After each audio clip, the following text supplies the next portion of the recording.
Inilah Injil Yesus Kristus menurut Lukas.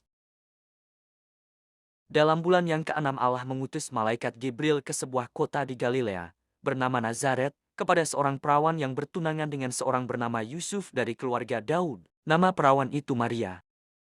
Ketika masuk ke rumah Maria, malaikat itu berkata, Salam, hai engkau yang dikaruniai, Tuhan menyertai engkau.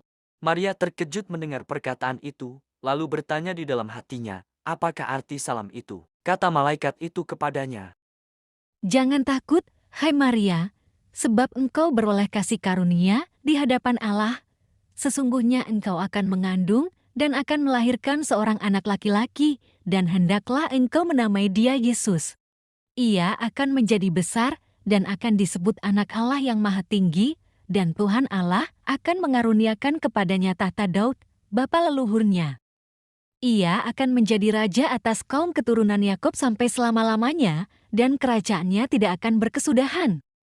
kata Maria kepada malaikat itu, Bagaimana hal itu mungkin terjadi? Karena aku tidak bersuami. jawab malaikat itu kepadanya, Roh Kudus akan turun atasmu, dan kuasa Allah yang Maha Tinggi akan menaungi engkau. Sebab itu anak yang akan kau lahirkan itu akan disebut kudus, anak Allah. Dan sesungguhnya, Elisabet sanakmu itu, ia pun sedang mengandung seorang anak laki-laki pada hari tuanya, dan inilah bulan yang ke-6 bagi dia yang disebut mandul itu.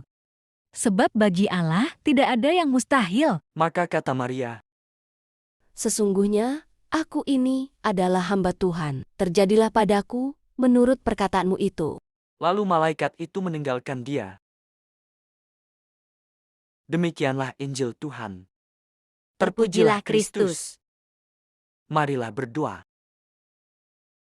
Tuhan Allah kami, seringkali kami ragu, takut, dan menutup diri terhadap kehendak-Mu. Berilah kami hati seperti Maria, hati yang rendah, jujur, dan berani percaya. Ajarilah kami menyerahkan hidup kami ke dalam tangan-Mu, agar melalui hidup kami, kasih dan keselamatan-Mu semakin nyata bagi dunia. Demi Kristus, Tuhan dan Juru Selamat kami. Amin. Dalam nama Bapa, Putra dan Roh Kudus. Amin.